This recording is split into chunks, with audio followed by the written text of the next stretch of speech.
тайлын өрөө те. Хоёрын өрхийн нэвтрүүлгийн маань цааш шинхэн дугаар үгээр хэлж байна. Аха тэглгүй ах уу одоо ингээд та бүхэндээ бүх болонгуудаа хүрэх болно. Та бүхэн таалагдах байхаа. Аха бидний үргэлж хамтран ажилладаг 3 модны ашигтай энэ завшааныг ашиглаад баярлаа гэж хэлмээр байна. Баярлаа. За юу ч гэсэн ихний буланд маань мэдээч хэрэг боцоо болон байгаа шүү дээ. Боцоо буланд маань нэгэн чочоо орсон байгаа. Нууц хөвнөлтэй яа. Тийм тэгээ та бүхэн өөрсдөө хараад өө нөгөө нь хин бэстэй юу бэстэй гэдэг ярих уу? Боловсрол болонгийн маань энэ удаагийн дугаарт Оросын маш алдартай хамтлаг Зверийн хамтлагийн талаарх мэдээллийг бий хүргэхэд болсон байгаа. Юу зарим Орос одоо кинонуудын дуугийн дуулдаг байхаа тийм. Миний амин мэддэг дууны гоё дуу байсан. Гэтэ хамтлагийн нэрийг би мэддэггүй байсан. Харин миний танилцуулах байгаа хамтлаг байсан юм билээ. Үнэхээр баяртай байгаа байна мөг юу. Үерхэл болонгаар маань юу орсон бэ? Үерхэл болонгаараа бидэнд нэгэн захиарсан байгаа. Тэгээд одоо тэр захиа нь мэдээж хэрэг нэг амар жоох асуудалтай. Тэгээд зөвлөгөө хүргэн. Харин манай одоо миний хөтлөх зөвлөгөө болонд маань одоо ингээд бид нар ингээд одоо ямар нэгэн байдлаар автобусанд явах ч юм уу тий кино үзэж байхад ингээд хажуудлын хүнээс чинь сугны муухай эвгүй үнэр гараад байвал та юу гэж бодох вэ? Юу чи юу гэж бодох вэ? Муухай. Гэтэ хүмүүс чинь энэ одоо сугны үнэр буюу одоо хуламсыг чинь юу гэдэг үстэй. Хөлс мөс их гарснаас болдог гэж боддог юм шиг л. Би сайн мэдээлэл болохоор тийм вирус байдаг гэсэн. За юу ч гэсэндээ зөвлөгөө болонгаа яг ингээд хүлээ авч үзэхдээ илүү дэлгэрэнгүй хүлээ авч үзээрэй. Сургуулийн од болонгаар маань 84-р сургуулийн авьяаслаг хүүхдүүд оролцсон байгаа. Аха тийм яах вэ? Үнэхээр тийм гоё авахштай хүүхдүүд байх ширсэн тий. За ингээд боцоо болонгаа хүлээ авч үздэгэ.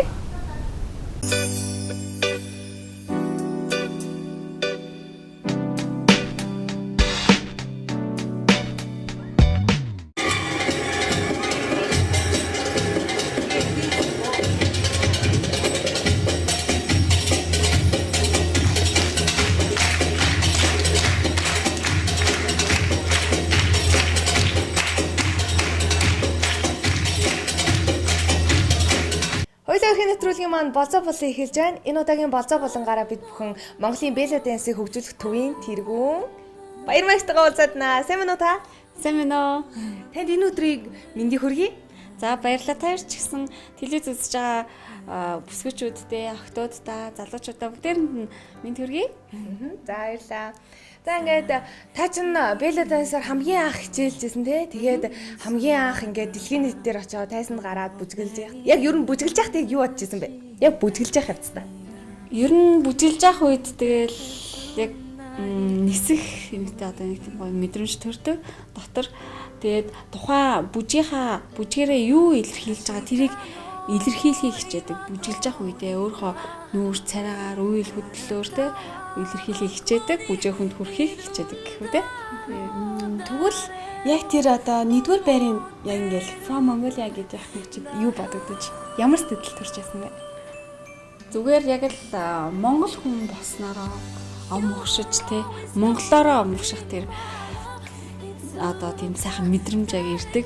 Дотор ингээл халууд үгээл хоолой зангирал ингээл самсаар шархираал те яг ингээл яг тийм мэдрэмж төрдөг. Тэгээд тэр бол үгээр хэлхийн аргагүй тийм сайхан мэдрэмж байсан тийм. Тэгээд хүмүүс ингээл амар ингээ баярлаа тоглохороо үнэхээр аргагүй баярын нулимс сонголаа гэл. Тэгээд юм л уйлдаг штэ тэгээд ингээл тий хэрвээ ер нь нулимс гэж байгаагүйсэн бол та яг тэр их одоо мэдрэмж тэр их юу үйл хөдлөлөөр яг хэрхэн үзүүлэх вэ? Би бол өөрөө яг жүжигчний төгссөн гэдгээр бас нөгөө тухайн тэмцээнд бусад оролцогчдоос ялгарч байсан гэдэг яг шүүгчнэр хэлжсэн. Тэгээд миний хувьд болохоор миний нүүр одоо нүүрнийхээ хуурлаар аягүй альва юм илэрхийлдэг байхгүй юу угаасаа. Тэгэхээр нулимсаас гадна хүний нүүрний харц те царай дүр төрх бол үйл хөдлөлөөс илүүтэйгээр бүх юмыг харуулж яадаг болов гэж бодож байна тий.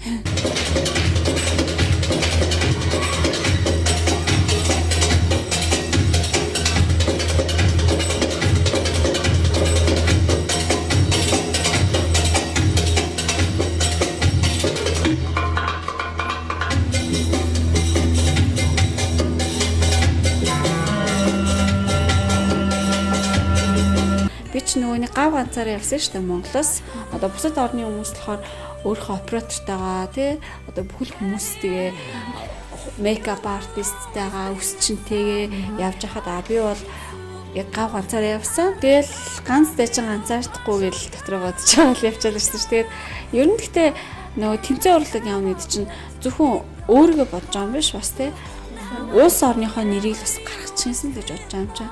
Жоо 200 хүнтэй өрсөлдөн гэдэг чинь бас тийм ч бас амаргүй даваа байсан л та. Тэгээд маш их үүрэг хариуцлага ер нь бодогддгийм байлээ. Би бол заавал төрүүлэх ёстой л гэж бодсон. Би явтаач за би төрүүлчихэд ирнэ гэж яваад телевизээр яваад төрүүлчихэд ирнэ л гэж явсан. Төрүүлээд ирээрэй л гэдэг үг шүү дээ. Тэгэл яасан шүү дээ. Нутгийн дэнгэр ирээсэн байлгүй. Тэгэл сайхан дэтэл ирсэн. Тийм. Belly dance нь ер нь Монголд хизэнээс эхэлж үүсгэгдсэн болоо. Монголын хамгийн анхдагч belly dance-ийн бүжигч нь бол та болж байгаа шүү дээ. Тэгэхээр хэдэн оноос эхэлж үүсгэж байгаа.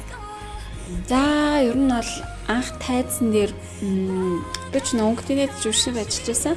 Тэгээд өнгөтнэд ажиллаж байхдаа үлзийгч би ярьж хаад Шакирагийн ингээд нөө дуун дээр ингээд бүжиглээд belly dance авах бүжиглэжсэн баггүй юу. Тэр бол одоо анх удаал тэр үед belly dance гэж хүмүүс мэддэггүй байсан юм чи. Анхны л одоо belly dance тайзан дээр гарсан нэг хэлбэр болж байгаа байхгүй юу belly dance нэ. За тэр нь болохоор одоо 2008 он гэж явж байгаа. Тэр жилдээ тайзан дээр тухайд бүжиглэж хаад үзэгчд бас маш гайхалтай үдэж аваад алга ташаад би ч дөнгөж оюутан төгсөөд одоо орж байгаа миний анхны одоо номер байсан жахад те. Тэгээд тэгж гайхалтай үдэж авахаар ваа энэ бүжиг хүмүүс маш гайхалтай үдэж авдаг юм байна гэж дотроо сайхан дурсамжтай үлдсэн. Тэгээд ерөөсөө тэрнээс хойш би ер нь тэгэд толгойд юу бодох зүгээр энэ зэрэглэгт ийм сайхан гайхалтай үлээж авч байгаа юм чинь яад би энийг одоо мэрэгжлийн хэмжээнд тэ судалж болохгүй гэж бодоод тэгээд судалгаа хийсэн байгаа. Тэгээд тэр үед судалгаа хийхэд Азийн авраг гэж болдго юм байна. Бас л дэлхийн авраг гэж болдго юм байна. Тэгээд би ямар ч байсан 11 онд Азийн авраг болно гэсэн зорилго тавиад тэр чинь 2008 оны юм шүү дээ. Тэгэл шууд мэрэгжлийн бүжигчин болох шууд зорилго тавиад бэлтгэлтэй орсон, ханцуу шамлаа орсон. Тэгээд мэрэгжлийн одоо нөө belly dance-ийн багш хаагаад олдоогүй Монголд яадлаа belly dance төрөд орж ирээ. Тэгэхээр хүн өөргөө дайчлах нь л зүйтэй юм байна да. За тэгвэл би өөрөө ингээд YouTube-ээс хараад тий өөрөө бие даагаад энэ бүжиг сурах хэрэгтэй байна гэж бодсон. Тэгээд зорилгоо ямарсан төлөө тэмцсэн 11 онд Азийнхаа цомыг гардаж авсан. Анхныхаа тэмцээнээр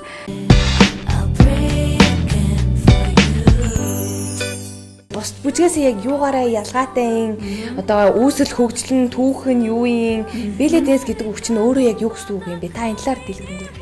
За belly dance гэдэг маань бэлхүүсний бүжиг гэж орчуулагддаг.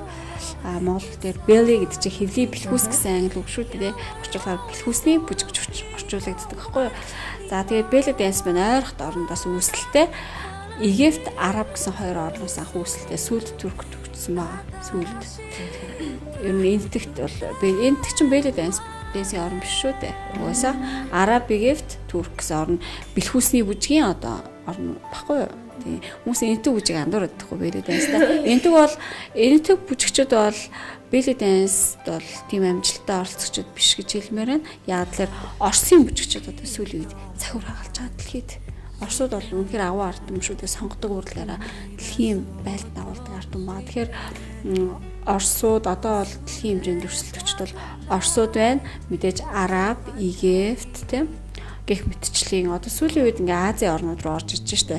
Азийн орнууд хүчтэй хөгжүүлэхийн тулд сая belly dance-ийн мэдээний зориуд энэ одоо Хятадд, Сингапур улсад ерөөдөө зохиосон байхгүй юу? Аз руу тэгэхгүй бол дандаа нөгөө нэг барууны тишээ тийм Европ тал руу ингээд болоод хар тэнд илүү хөгжөөд Аз орн руу болохоор хаягдаад байгаа. Зүүн Аз руу одоо оруулж ирж тэмцээний цохиж байгаа байхгүй дэлхийн шүүгчт нь. Тэгэхээр сая 10 шүүгч шүүсэн 10 нийт 10 шүүсэн гэх үү те.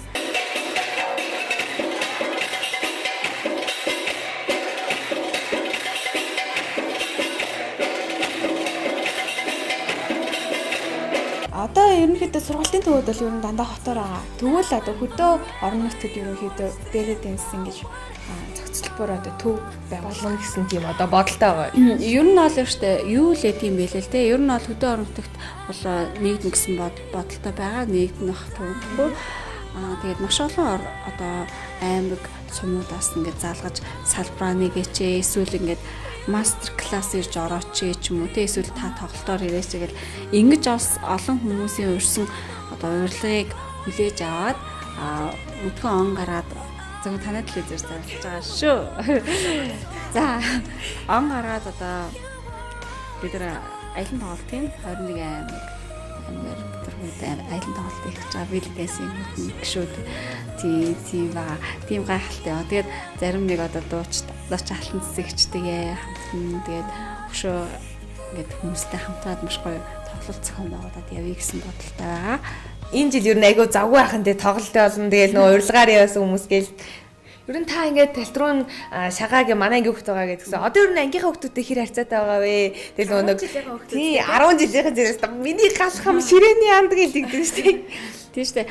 10 жилд маач нөө би чинь яг хөдөө би чи Хинтээ аймгийн дадлсан өмнөд 2 дугаар ангид очиж 6 дугаар анги хүртэл тэндээ аав ээжтэйгээ амьдарч байгаа. Тэгээд намайг аавч хоёр маань урлагийн хүн болгоно гэдэг ингээд хотод 6 дугаар ангид ирсэн байгаа. Тэгээд 6 дугаар ангид ирээд ирээдүйд зохицолбор гэдэг тухайд анх удаа Монголын хамгийн анхны ирээдүйд зохицолбор гэдэг тухайд байгуулагдсан тэр сургуульд орж исэн. Тэгээд тэр сургуульд ороод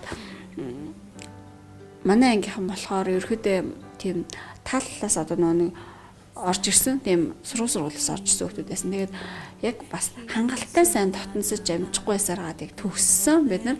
Гэхдээ маш сайхан хамт олон байсан. Бид нар урлагийн 10А гэдэг анги маш алдартай анги байсан. Маш гоё зэлэнтэй охтуудтай. Тэгээд маш авьяаслаг тийм хамт олон байсан. Тэгээд энэ сайхан ангийг төгсөндөө маш баяртай байдгаа. Тэгээд ерөнхийдөө 10 жилдээ би маш их дарах хүүхдээсээ ингээд ийм уртаа үсээ хоёр шилжээд ийм өвдгөө өрсөн ийм урт төстэй. Тэг ийм нэг л юм даруухан юм номын юм охин байсан. Тэгээд Сүйст ороод жүжигчний анги төгсөөд ер нь маш их ингэж өөрийгөө нээсэн. Ер нь бол тийм шаардлага тавигддаг шүү дээ. Сансан шаардлага тавигддаг. Тэгээд маш их одоо нээлттэй болсон ер нь бол тий. Тэгээд ер нь 10 жил тахта 10 жилийнхаа бүжгийн тийм одоо тэмцээн маш их ордог л байлаа л да бас тий. Тэгэл ер нь 10 яг төгсөөд Сүйст ороод л ер нь маш их нээлттэй болсон гэхүү дээ. Тэгээд 10 жилийнхаа одоо л уулзч амжаагүй явна. Төгсөөс хойш юу болов гэмээр л маш олон жил маш өнгөрсөн мөртлөө 10 жилийнхаа одоо л уулзаагүй л явна яа гэхээр уран бүтээлч хүн гэдэг бол цаг өрүүлж завгүй байдаг юм бол одоо өөрөө яг амьдрал дээр өөрөө биеэрээ мэдрэл явж байна. Одоо ангийнхантай уулзал сайхан л байна. Уулзмаар л ангийнхнаа санаж л байна. Тэгээ намайг одоо нөгөө манай ангийнхын сүлд ганц тэгсэн гэдэг ярьсан чинь чи ямар их өөрчлөгдөөв ямар их өөрчлөгдөж хувьсаа вэ ингээд одоо бүр ингээд шал өөр ингээд нээлттэй юм болсон юм шүү. Тэгээд би ерөөсөө ингээд хүний нүрлөөч харж чаддгүй тийм хөвгтэйсэн. Тэгээд бүр гिचмхээсэн. Тэгээд өөртөө айгу итгэлгүй тийм охин байсан шүү дээ. Би айгу сонио. Тэгээд одоо ингээд үзэж байгаа хүүхдүүдэд үзэгч хүүхдүүдэд хэлэхэд хүн ер нь хүний амжилт гэдэг бол өөрөө өөртөө итгэлээс эхэлдэг юм шүү хүүхдүүдээ гэдгийг одоо хэл цахиж хэлмээр байна. Өөргөө битгий дандаа талент гарахаар голж харж байгаараа миний одоо өөртөө дандаа хэрэгтэй өөр хамгийн гоё юмыг одоо чинь харж болдог байхгүй өөртөө итгэлийн тийм тасал сургууль гэж байдаг. Тэр нь болохоор өөргөө өглөө босонгуудаа өөрийнхөө ботсон бүх зүйлийг ингээд биелцсэн байна гэж бодох хэрэгтэй байхгүй бодлоороо ингээд секреттэй хөл гэж яддаг штэ. Тэ. Тэгээ секреттэй хөлийг бүгдээр амьдрал дээр сайн явах санааных гэдэг үг байдаг шүү дээ. Тэгэхээр нүдэн айнаад өглөө нүдэн нээгтэл тэр бүх хүсэл мөрөөдөлтөд хүрсэн байна гэж бодож тэ. Орой унтахтаа тэр хүсэл мөрөөдлөө баг зүүдлэх нь холбоо ингэж унтаж ингэж өөрийнхөө ирээдүйд болох тэр сайхан зүйлийг өөрөө бодлоороо дуудаж байгаараа хүний оюун ухаан бол маш хүчтэй байдгийг шүү гэж хүүхдэд хэлмээр байна. Тэгэхээр одооноос эхлээд өөрсдийнхөө элдв янзын дутагдлыг засаараа тэ зөвхөн өөртөө өөрийнхөө чадах ёстой бүх зүйлийг чадсан байгаар дандаа төсөөлж би бол мундаг би өөр чадна би бол бүх юмыг чадна гэж өөргөө дандаа өөртөө өглөө босч зоригжуулж байгаарай гэж хэлмээр байна. Та ингээ багтаа ингээд амар хичмхий дараахан тэгээд дуугүй тэгээд тэгэхээр яг үерхлэн яг ямар хөө байсан бол захиа авчаа тэгээд голцоодаа яа захиа авсан шүү. Багтаа захиа авсан гэдэг. Захиа бол үүдэн дээр гэрийн үүдэн дээр буцдаг гэсэн юм шиг л шүү. Хэрэгээ эзэн манаа. Ах бол нэрний атмаа яж чад. Ахаас удаа ах над руу харахаар над руугаа битүү дараараа байрны атманы дүүшөө гэж тэрөө гэж бодож. Тэгэл үүдэн дээр ирээл ах ерөөсөө шууд буцаад гэсэн. Зөөлд нь би ерөөсөө нэг ч захиа авч байгааг байхгүй гэсэн чинь. Хамгийн сүүлд ахтайгаа гээд буу болоосоо жисэн чи ах сэрэж буцаад шүү дээ. Яа гэх юм. Бид угаасаа сайхан очихонтойгоо очирноо гэд тэгжсэн байхгүй. Би нэг удаа би одоо арайчдээ нэг ширхэг захаагүй өөсөн байхгүй чи. Би дэрж үүднэрс чи буцаацсан гэд. Тэгчээд яараа тэг манай хаяг тийм одоо нөгөө нэг ярьж зөвлөдөг мэд ингээд амьдрахын ханыг зөв сонгох хэрэгтэй гэдэг. Дүүл нэг харуулсан сэтгэл л ахгүй да. Хөргий ах юм буруу гэж юу аах. Тэгээд үүдэн дээрээс уцдаг байсан юм байлээ гэж. Тэгээд одоо сайхан хайртай очирсан. Тэгээд сайхан хайрандаа омбол явж байна. Тэгэхээр яг одоо хайр мэдэрсэн байгаа юм байна. Тэгэхээр хайр гэж юу нь яг юу вэ? Хүнд оюун санааны дурлал одоо зүрх сэтгэлийн дурлал өнгөцгөн шохоорхол гэл ингээл янз бүрийн байдаг штэ. Хүү ер нь оюун санааны би энийг одоо ингээд яг хараад зүрхээрээ мэдрэх тэр зүйлийг хайр гэж байна. Одоо хүн хайртай болчихоо тэр хайртай хүнийх нь бараг одоо бүхэл үйлдэл гоё харагдсан шүү дээ. Тэгээд бүхэл үйлдэл яриад байгаа юм шиг. Ер нь ингээд ерөөсөө тийм бүхэл ингээл тэр хайртай хүнд бүхэл үйлдэл нь гоё харагдал тэр хүний бүхэл одоо дуртагдлын хөршлөө бараг гоё зүв болж харагдал яг ингэдэг. Тийм сайхан мэдрэмж төрдөг. Ер нь бол энэ бол яг хайр. Тэр хайр үнээс зуралт юм аа гэж. Хайр гэдэг чинь нөгөө нэг хайртай хүнийхээ амьдралаар амьдрахыг хайр гэж хэлнэ гэж бодож байгаа. Та чинь хүүхдтэй илүү Хизээ хүүхдтэй болох юм бол одоо тэгэл хүүхдтэй болно да. энэ их ажлын ард Гарсныхаа дараа харин одоо ямар ч са дэлхийн аврагын одоо тэмцээний төлөө маш олон жил ингээд бүх одоо өөрөө нөөц болцоо бүх зүйлийг нэг хаш одоо зориул явлаа тий одоо хоёрын амьдралыг хоошоо тавиа явлаа. Одоо ингээд өөрөө хайртайгаа учирсан. Тэгээд одоо тэгээ сайхан бүрүүдээ гараад сайхан ээж болохыг хүсэж байна. Нэг сайхан эцтэй хүсэж байна. Тийм. эргээд дурсахад ингээд нэг амьдрал нэг тийм харамсчмаар нэг хэсэгтэй явахсаа байдаг шүү дээ тий. Би яг тэр үед юу тэрийг хийж яахгүй яаваа маваа ч юм уу эсвэл тэр үед яг тэгсэн бол гэл яг тэгж одоо харамсдаг зүйл байгаа юу? Ер нь бол надад харамсдаг зүйл байдгүй. Ягаад гэхээр хүнд ер нь харамсах зүйл гэж байхгүй байх хэрэгтэй гэж би хэлмээр байна. Ягаад гэхээр хүн өнгөрсөнтэйгээ зуурлах юм бол хизээч урагшаа амжилтанд хүрэхгүй гэж боддог тий. Хүн ер нь оюун санаанд байгаа бүхэл одоо сөрөг бодол, харамсах, атаархал тий, гомдох одоо өшөө ямар дутагдлууд байдаг тий. Бүхэл сөрөг бодлуудыг өөрөөсөө зайлуулсан хүний амжилт үргэлж нээлттэй байлаа гэж би өөрөө амьдралдаа хэрэгжүүлдэг шамартаа ч гэсэн би зөвлөдөг багш хүмүүс бол одоо зөв тийшний чиглүүлэгч байдаг шүү дээ. Жишээлбэл би сая ингэж орж ирэл таар нургаа зэх суугаарай гээл те хэцээ гоё камерын үзэх шүү гээл одоо ингэж багш хүмүүс бол ингэж үргэлжийн чиглүүлэгч тийм байх хэрэгтэй гэж боддог. Тийм болохоор ерөөдөө бас маш их ном уншиж одоо өөрөө бас маш их хөгжүүлэх хичээдэг ерөөсөө завч чөлөө цагаараа янз бүрийн лекц өгсөн даалт хамсрын лекц одоо энерги даалт хөмсөртэй гэсэн тиймхүү гэсэн дуртай сүлээд болоод тийм болоод шүү дээ. Тий, сонирхолтой санагдаад тийм ба. Өсвөрийнх нь нэг амар олон алдаа дутагдал байдаг тийм ээ. Тэгээ тэр болгондоо одоо та хэлсэжтэй гомдох гэл нэг хүнд гомдохоор за би гомдцоо. Одоо өстө дуурахгүй юм шиг гэж хэлсэн. Яг тийм байдаг. Тэр үнэхээр муухай. Ер нь таны бодлоор өсвөрийнхэнтэйгээ хамгийн муу зан чанар юу вэ? За нэг энергаал болчоосоо гэх тийм. Тийм бас одоо дээрэс нь нилээ ингээ нөө хорт зуршлууд айгу хийж байгаа шүү дээ. Тэр тал дээр таны бодол. Ер нь сая хэллээ л дээ. За би хүүхдүүдэд яг жоохон мэдээлэл өгье гэж бодож байна л да. Хүний энергийн одоо нэг 7 хүрд гэж сонссон уу? Та сонссон л дээ. Энергийн 7 даавра гэдэг хүн байдаг шүү дээ. Гэрлэн бие гэдэг. Хүн ерөөхдөө хүний гэрлэн бие яг бүтэн байхад бүх бүтэн одоо хагас 100 өндгийн хэлбэртэй тахгүй авра гэрлэн бие. Тэгэхээр бодол санаа цэвэрхэн ариухан те одоо ингээд бүх бодсон юм одоо бүтсэн байхыг хүсэх юм бол бүгдээрээ толгоон доторх сүрэг дутагдлаасаа өөрсдөөсөө тэрийг зайлуулж цэвэрлж байгаа ч альва тамхи татдаг арх уудаг энэ байвал энийгээ засаач. Одоо жишээ нь тамхи татхад шууд амжилтын хүрд буюу хоолойны хүрд гэмтэн ойлгомжтой. Хоолой бол бүдүүн болдсон шүү дээ. Тэгэхээр яах вэ гэхээр тамхи жишээ нь татхаар хүүхдүүдээ хоолойн амжилтын хүрд гэдэг нь болохоор биш та нэг алдар нэртэй явах, амжилттай явах, сансан бодсон бүх зүйл нь бүтэх тэр хүрдийг хариуцж яадаг энэ хүрд чинь тамхи татхаар явах нь шууд гэмтэн. Тэгэхээр одоо жишээ нь их сургуульд орох байсан бол шууд одоо их сургуулийн шалгалтанд нь садаа гарч ирдэг ч юм уу саад. Хүн одоо авраа гэрлэн энэ бүтэн одоо энерги 100% одоо фул байсан үед бол бүх буцын зөв ингээл бодоход бүтдэг гэж байгаа байхгүй. Тэгээ би сэтглийн аврагт явахаас өмнө өөрөө бас надад бяцлаглалын бас төрлүүд маш их таалагддаг. Тэгээ маш олон бяцлаглуудаас сууж байгаа. Та нар шиг 10 жил тахта би Vipassana гэдэг бяцлаглалд суужсан байхгүй.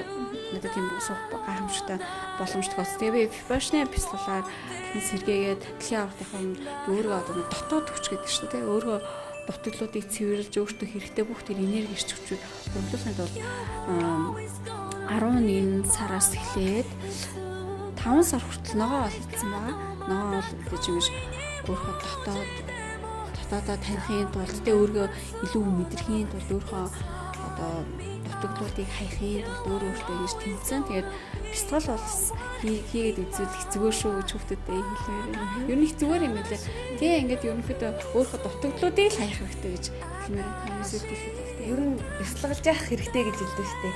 Ингээд ер нь ингээд одоо белла дансер хичээлхийг хүссэн одоо охид залуус зөндөө байгаа ах. Тэгээд танаас салбарын хаана байгаа вэ? Ер нь яг ямар одоо тийм бүлгэлж явдаг вэ? Ахаа тийм ямар хэвээр холбогдол. Одоо манайх яг нэг анхан шатны сайхан гүнзгий шатны анги төгссөн баа тий. Тэгээ одоо яг анхан шатндаа эсэлт авч байгаа дундчдын анги анхан шатн гэсэн хоёр анги байгаа. Одоо яг хичээлж байгаа. Тэгээ дундчдынхаа ангийг би өөрөө заадаг. Анхан шатны одоо анги болох манай нөгөө багш нар заадаг байгаа. Миний одоо шавнар тий багшлах хэрэг авсан 3 жил одоо багшлах хэргийн сургалтын хүүхдүүд зааж байгаа. За тэгээд одоо бол 9927 4005 гэсэн дугаар дээр одоо манай маркетинг албанаар нууц байгаа. Энэ утас руу яриад манай салбаруудын талаарх мэдээлэл авч болно гэж хэлмээр. Ерөнхийдөө 13 дугаар хорол ихтлгүүрийн урд гэсэн хоёр салбараар ажиллаж байгаа. Дон гараад ерөнхийдөө бүх төрөх салбаруудаар нийцэх баха. Ер нь ингээ манай нэвтрүүлэг одоо ер нь ингээ дуусч байна. Тэгээ та ингээ өсвөрийнхөндөө хандаж юу гэж хэлмээрээ? Сэтгэлийн үгээ хэлээ. Сэтгэлийн үгээ. Гоё хэлнэ. Миний хэлэх туртаа үг л дээ. Мөрөөдөл чинь хоол идэг юм шүү. Яг хажууд ч байдаг юм шүү. Мөрөөдлийнхаа төлөө хөдөлмөрч амжицгаагаарай. За тэгэхээр яадаг штэ нөгөө өглөө босоо бидэнд хоёр сонголт гардаг. Нэг нь унтаад мөрөөдлөө зүүдлээ, эсвэл босоод мөрөөдлийнхөө төлөө тэмцэцгээе гэдэг штэ. Тэгэхээр хэдтэй босоод мөрөөдлийнхөө төлөө тэмцээрэй. За ингээд дараагийн дугаар хүртэл түр баяртай.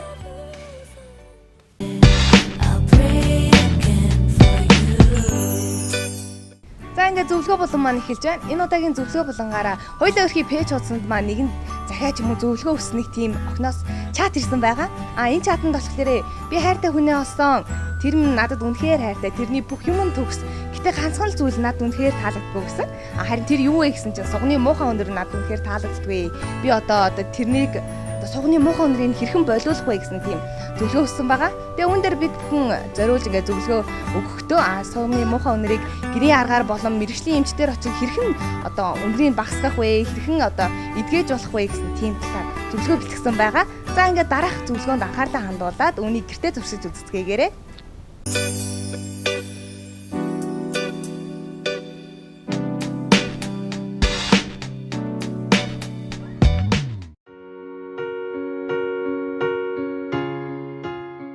Би хайртай хүнээ олсон л доо. Тэрэнд миний сэтгэлийг татах маш олон чанар бий. Гэхдээ ганц л зүйл миний оргилсон сэтгэлийг унтрааж өргөдөг. Энэ бол тэрний сугны эвгүй үнэр. Иннээс салах ямар арга зам байдаггүй. Хамар сэтлэм эвгүй үнэр эзэнтэйж эргэн тойрныхон дооч балагтайг өвгүүлж баршгүй. Холомсыг сугны булчирхаад байрлах өвөрмөц вирус үүсгдэг. Уг вирусыг бүрэн устгахгүйгээр үр дүнд хүрэхгүй мэдээж. Ингээд уншигч та бүхэндээ хулмас арилгадаг хоёр аргыг зааж өгье. Нэгд сугны булчирхааг мессаслын аргаар авах. Ингэснээр хүний дархлаа дарангуйлагддаг сөрөг нөлөөтэй. Харин хамгийн сайн арга нь рентген юм уу лазерын туяагаар шарж вирусыг устгах арга юм. Халуун нөхцөлд хөгшин залуугүй хүн бүр хөлөрч хулмас шивэргээд зарим нэг таагүй үнрээсээ болж тавгүйддэг нь нууц биш. Эмд хөлс хулмас шиврийг дарах олон аргаас нэгийг толилуулъя. Улаан лойлын шүүс хэд хөлөрхийг зогсоож үнэр дарах шин чанартайг Америкийн эмчнэр илрүүлээд байна. Тэгэд Жорж ихнэрүүд хулмасгүй болсноо улаан лойлтой холбоонд тайлбарладаг гэж. Ингээд та бүхэндээ улаан лойлоор эмчилгээний уусмал хэрхэн бэлтгэх талаар зөвлөгөө өгье. 5-аас доошгүй литр усанд 500-аас 600 мг улаан лойлын шүүс хийж найруулад уусмалаар нь 2 суга ээлжлэн 15 минут шавшина. Үүнийг 7 хоногт 2-3 удаа давтана. Ингэхээс гадна 2 сугаа улаан лолын шүүс шингээсэн хөвөнгөөр өдөрт 3 удаа буюу өглөө, өд, оройд тус бүрд 2-3 минут арилж байна. Энэ хялбархан эмчилгээний ачаар мөдгөн таны сугны үнэр арилж олонний дунд санаа амар явах болно шүү дээ. Түүнчлэн улаан лолын хальсаар хөлөө арчивал шивэр дарагдах бөгөөд алга, дух, хүзүүгээ улаан лолын хальс буюу уусмалаар арчихад хөлсний үнэр арилдаг гинэ.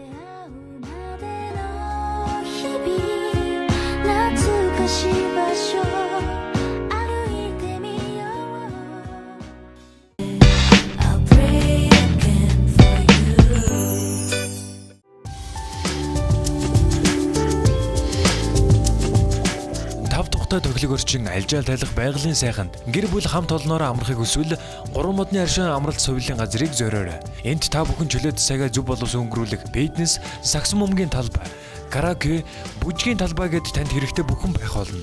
Нэг ээлжиндээ 50-80 хүн хүлээн авах хүчин чадалтай 3 мод амралтын газар та бүхнийг урьж байна. Бидэнтэй харилцагуудаас 9111 64 24 70 44 46. Боловсрол болон маань эхэлж байна. Боловсрол болонгийнхаа энэ удаагийн дугаараар та бүхэндээ Оросын алдарч Звери хамтлагийн талаарх мэдээллийг хүргэхээр бэлтгэсэн байгаа. Звери хамтлаг маань 2002 онд байгуулагдаж 2003 онд анхны цомгоо гаргасан байна. Анхны цомгоо гаргахдаа нэг ихтгэлгүй байсан ч гэсэндээ олонний анхаарлыг татаж үнэхээр их борлуулалттай байсан байна.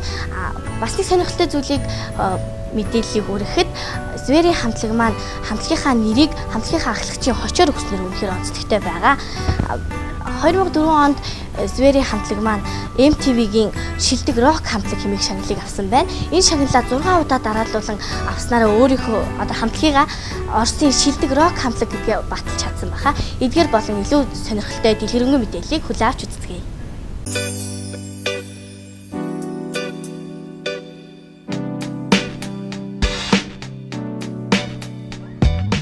Бьется сердце, скорость набирает килогерцы, сердце разрывает скоро. Энэ удаагийн боловсрал болонд манай хөрш орны хамгийн алдартай хамтлагуудын нэг болох Звери хамтлагийг танилцуулах гэж байна. Уг хамтлаг нь 2002 онд байгуулагдсан бөгөөд хамтлагийн ахлагч болох Роми Вилюкийн хочноос үүдэлтэй Звери нэртэй болсон байна. Хамтлагийн ахлагч өөрөөсөө гадна гитарчин Максим Леонов, бас гитарчин Костя Лабицкий, бөмбөрчин Миша Карьев зэрэг авьяаслаг гишүүдийг сонгох авснаар энэ хамтлаг бүрэн бүрэлдэхүүнээ олсон юм.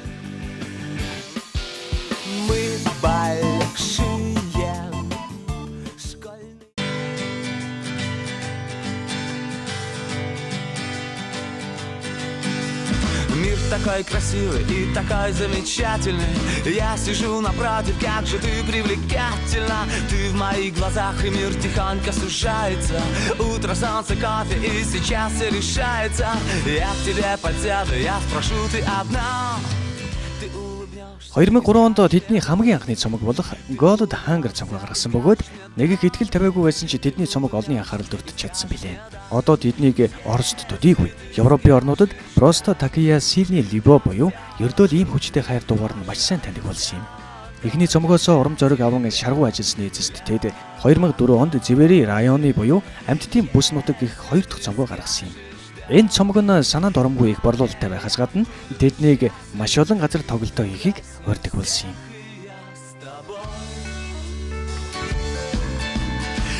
Опять смеешься над моими вопросами. Просто интересно знать, насколько ты взрослая. Мы идем по городу, вокруг все любуются. У таких, как мы, все обязательно сбудется. Я тебя спрошу, а ты со мной навсегда. Висо что касается Южной ночи, Напетики, Покропич зэрэг дуунууд нь хит болж байлаа. Харин 2005 онд тэд өөрсдийн цомгуудад багтсан дуунуудаараа ремикс цомог гаргасан юм. Звери хамтлаг нь 2004 онд Оросын холбооны улсын MTV-ийн шилдэг рок хамтлагаар шалгарч байсан бөгөөд үүнээс хойш энэ шагналаа 6 удаа дараалан хүртсэн билээ. 2006 онд Звери хамтлагийн бас нэгэн гинтийн бэлэг бол До Скоро Встречи цомог байлаа. Энэ цомог нь өөрсдийн шүтэн бишрэгчтэй төдийгүй тэднийг үл тоогчдын анхаарлыг хүртэл өөртөө татаж чадах сайн цомог болсон гэж тухайн урлаг судлаачид ярьж бичиж байсан билээ. 2003 онд Голод, 2004 онд Районы Квартали, 2006 онд Когда мы вместе никто не круче, 2008 онд Дальше, 2011 онд Музи гэсэн цомгуудыг гаргасан билээ. телефоны, такие маленькие перемены. Законы Оман еще не знакомы. В таких ботинках моря по колено. Не надо думать, что все обойдется. Не напрягайся, не думай об этом. Все будет круто, все перевернется. Все, что тебя касается, все, что меня касается, все только начинается, начинается. Все, что тебя касается, все, что меня касается, все только начинается, начинается. Какие мысли, какие... За сайн бацхан нөхдүүдээ манай хоёулын ерхий нэвтрүүлгийн сургуулийн хот болон эхэлж байна. Бид энэ удаагийн сургуулийн хот болонгаа нийслэлийн 84 сургууль дээрээс бэлтгэн хүргэж байна. За ингээд бид бүхэн 84 дэх сургуулийн сургуулийн менежертэй болоод байна. Сайн байна уу та? За сайн байна. За би 84 дэх сургуулийн дунд анги хариуцсан сургуулийн менежер Эрдэнэ Тоологч хүн байна. Тэгээ манай сургууль бол дүүргийн хошуу тэргүүний улсын тэргүүний, нийслэлийн тэргүүний Монголын анхны цахим сургууль гэсэн тодтолтой юм сургууль байгаамаа. Тэгээд Японы хэл, англи хэл, математикийн чиглэлээр одоо гүнзгийрүүлсэн сургалт явуулдаг. Энэ хичээлийн жилээс эхлээд хятад хэлний гүнзгийрүүлсэн сургалт нэгж хичээлүүлэх гэж байна. За ингээд манай хоёулын ерхий нэвтрүүлгийн сургуулийн хот болон манд болохоор сургууль болгоноос 3 хүүхдийг шалгаруулж авдаг байгаа. Тэгээд 3 хүүхэд нь болохоор сурлагаараа тэргүүлдэг, спортоор тэргүүлдэг, урлагаараа тэргүүлдэг 3 хүүхэд байгаа. Танай сургуулиас та нэрлэгийг бол ямар 3 хүүхдийг нэрлэх вэ? За манай сургууль чинь өөрөө одоо математик, англи, японы хэлний гүнзгийрийн сургалттай сургууль байж байгаа шүү дээ. Дээрээс нь одоо хүүхдийн авьяасыг нээж хөгжүүлэх талаар чиглэлээр одоо 32 төрлийн нэр төрлийн дугуйлан сонгон цагт хичээлдэг байгаа. Тэгээ энэ дундаас бол хүүхд сонгоно гэдэг нь маш хэцүү. Миний хувьд бол одоо сонгоцол байна л да. Хичээл сурлага талаасаа гэвэл би 9 ангийн сурагч Хамболд гэж сурагчийг онцолж байна. Энэ сурагч бол томоохон амжилтаас нь дурдах юм бол дүүргийнхаа математикийн олимпиад тэргүүн байр, нэрэмжит олимпиад тэмцээнд дандаа алтан медаль хүртдэг сурагч байгаа. Олон улсын хэмжээнд гэвэл Кенгуру олон улсын одоо математикийн олимпиадаас мөнгөн медаль авсан сурагч юм аа. Тэгээд ганцхан математик гэлтгүү байгалийн ухааны одоо хийм, физик одоо ийм хичээлүүд байгаа шүү дээ. Энэ хичээлүүдээр тогтмол олимпиадад оролцдог ийм сурагч. Ийм учраас би энэ 9 ангийн сурагч Хамболдыг онцолж байна. Урлагийн чиглэлээр гэвэл одоо манай төгсөх ангийн Баатар чулууны гэрэл твэ гэж хөгт байгаа. Олон жил үзгээр хичээлж байгаа. Одоо томоохон амжилт гэвэл Алтан цам улсын уралдааны одоо 3 удаагийн авраг, Сэвждийн өсвөрийн бүжгийн тэмцээний алтан медальт, нийслэлийн шилдэг хийсэн сурагчийн нэг ийм сурагч юм аа. За спортын чиглэлээр гэвэл би Баттөржийн Бат Бэлэг гэж сурагчийг онцолж байна. Энэ сурагчин сагсан бөмбөг, волейбол, жудогийн спортоор л хичээлдэг. Олон улсын хэмжээнд одоо бэлтгэл хийж явдаг юм сурагч байгаа. Сагсан бөмбөгийнхаа одоо сургуулийн багийг удирдаад дүүргийнхаа 2 удаагийн алтан медаль болсон. Алтан медальт одоо баг болсон. Нийслэлийн хэмжээнд мөнгөн медальт багаар ингэж бага зохион байгуулалтанд оролцдог юм сурагч байгаа. За одоо бид бүгдээрээ сургуулийн хаттайгаа танилццгаая.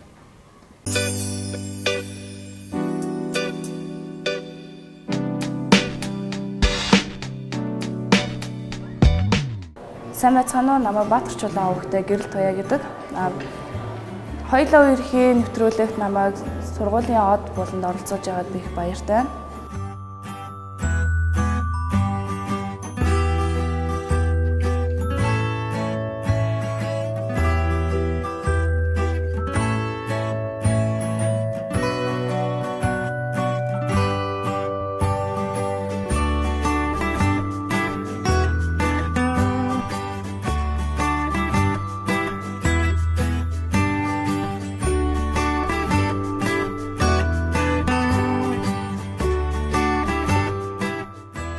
Сайн байцгаана уу? Би Батар жоохтой Бат Илэг байна. 84 дугаар сургуулийн 12-ын Б ангид сурдаг.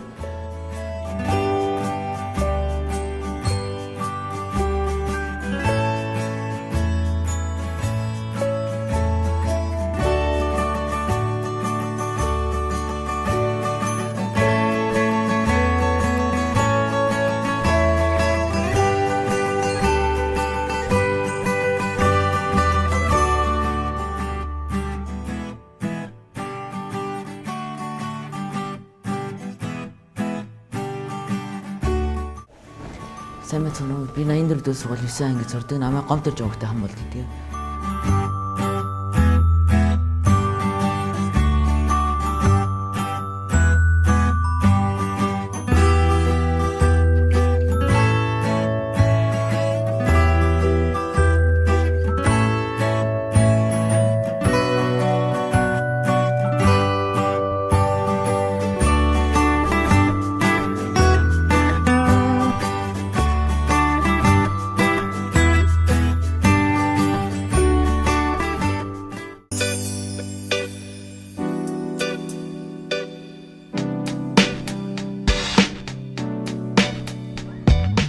Би хоёулаа үерхий нэвтрүүлгийн сургуулийн од болонд оролцож байгаад маш их баяртай.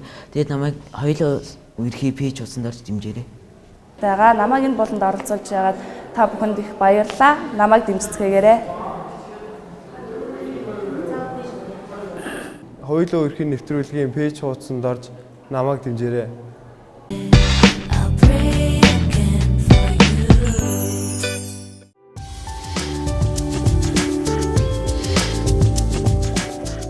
Төглөг орчин альжаал тайлах байгалийн сайханд гэр бүл хамт олноороо амрахыг хүсвэл 3 модны аршин амралт сувилийн газрыг зориорой. Энд та бүхэн чөлөөт цагаа зөв боловсон өнгөрүүлэх фитнес, саксон бөмбөгийн талбай, караоке, бүжгийн талбай гэд танд хэрэгтэй бүхэн байх болно. Нэг ээлжиндээ 50-аас 80 хүн хүлээн авах хүчин чадалтай 3 мод амралтын газар та бүхнийг урьж байна. Бидэнтэй харилцагуудаас 9111 64 24 70 44 46. Хоёулаа үерхий нэвтрүүлэг маань үгээр өндөрлж байна. Өнөөдрийн хүргэсэн мэдээллүүд маань та бүхэндээ таалагдсан байх гэж найдаж байна. Аха, сургуулийн од болонд маань оролцсон хүүхдүүдийг дэмжихийг хүсч ивэл доор гарч байгаа хоёулаа үерхий пэйж хаяг руу ороод тэр хүүхдийнхаа зурган дээр лайк дараад дэмжээд өгөөрэй. Аха, тэгээс бахан мөн өсвөрийнхнийг дэмждэг албан байгууллага болон хувь хүн байвал бидэндээ холбоо барьж залгаарэ бид үргэлж явсан байгаа шүү. Бас үргэлж биднэртэй хамтран ажилладаг 3 модны ашианда баярлалаа. Хамтран ажиллах баярлалаа шүү гэж хэлмээр байна. За ингээд дараагийн дугаар хүртэл баяртай.